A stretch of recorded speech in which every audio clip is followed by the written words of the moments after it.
Is flying on Spirit worth it? When booking travel within the US, the low price tag of Spirit flights are always enticing. But is a no-frills experience worth the strict baggage policy, measly legroom, and a lack of quality service? In this flight review, I take a flight from Dallas to Orlando on an Airbus A320 series jet on Spirit Airlines, detailing my entire experience from check-in to boarding to the interior of the jet and service. Stay tuned.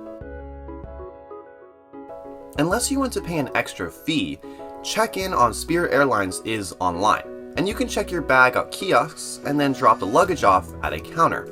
Spirit Airlines charges extra for all baggage except for a small personal item. The included item is extremely small, and if the gate agent decides it's too large, they can make you pay ridiculous fees. Anyways, before long, I had found myself in a security line. DFW has several lines in Terminal E, so it's not hard to find one that has a decent wait time.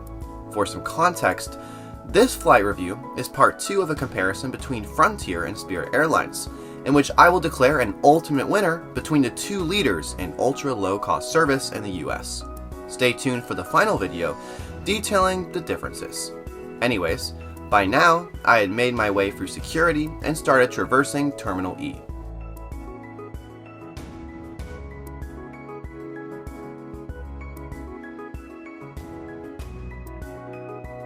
My flight for today departed from Gate E32, towards the back of Terminal E.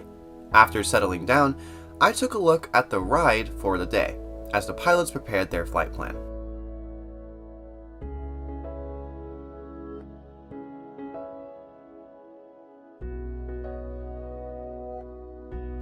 After a bit, we were ready for boarding. Those that have carry-on luggage board first, followed by those that just have personal items. This makes it easier for Spirit to identify which passengers may try to bring carry-on items that were not paid for. As I entered the aircraft, I noticed the Wi-Fi symbol on the fuselage, which is a perk. Evidently, it would cost you something, but offering Wi-Fi at all is a plus over Frontier. By that time, I reached my seat near the rear of the aircraft. The seats are no frills with no adjustability at all, no headrest cushion either. You're sitting in a chair, so don't expect anything else. As I took a look out of the window, I noticed that we were flying in the Texas-themed Howdy livery with a little phrase painted on the wingtips.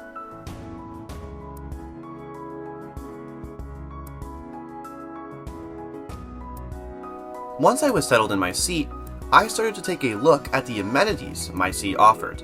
The legroom was terrible, but I wasn't exactly surprised.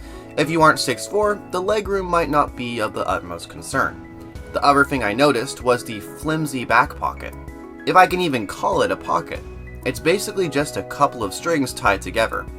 When taking a look above me, I noticed individual air vents, which is an important factor in keeping clean air in circulation. As I looked out of the window, I noticed another Spirit Airbus getting ready for its next flight. Before long, we started to push back. As we started taxiing, I was reminded of Spirit Airlines' notoriety for late arrivals. While Spirit is not the least on time of US airlines, over the past few years, it is consistently ranked in the bottom 3. While they did improve in 2023, there is still a lot of work to be done. Frontier Airlines, the other major discount airline in the US, is slightly worse off. Again, if you'd like to watch my review of Frontier, I have it linked in the top right corner of this video.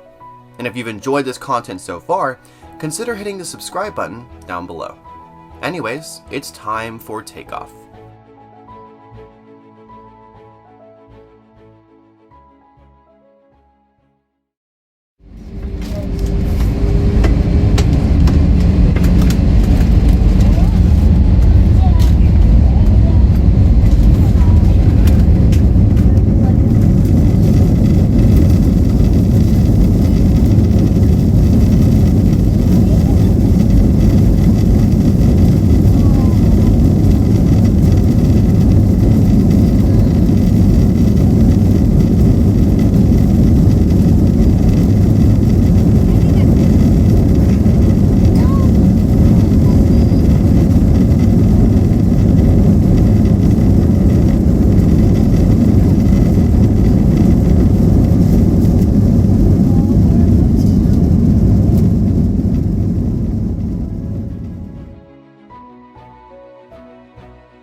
Takeoff was beautiful, and I'm tempted to include all of the footage of the incredible skyline, but I don't want to bore you, and as such, I'll point the camera back into the aircraft.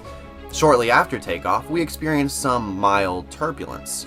After the turbulence died down, the crew was ready for their service. Incredibly, Spirit doesn't even offer free water. If you want water but don't have your card ready, you'll need to drink out of the faucet, something definitely not advisable out of a jet aircraft's lavatory. I opted to try out one of Spirit's snack boxes, which provided better value over individual options. I'm pretty sure this was the kid-themed option. The box included a variety of options with cheese crackers, applesauce, fruit snacks, a granola bar, and a Purell wipe.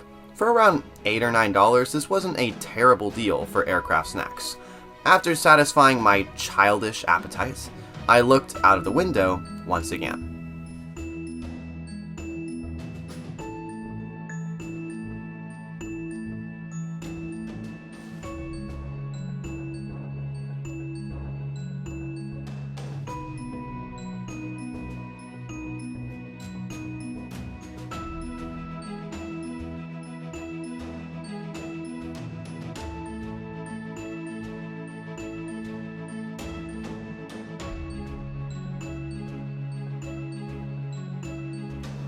Before long, we were close to the Florida terrain. The terrain outside was beautiful, with glistening pools of water everywhere.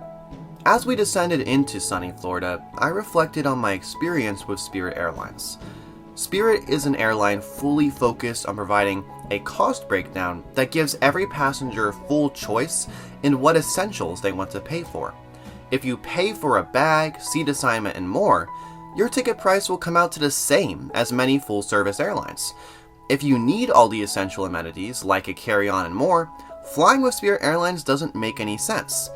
On most routes, you'll get a similar price on a better full-service airline. But if you just need to get somewhere on a budget, taking a Spirit flight is a common-sense option.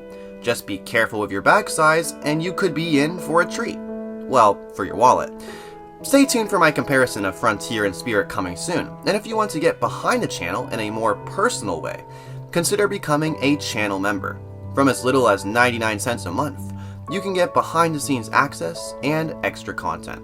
Anyways, that's it for this video. I'll see you in the next.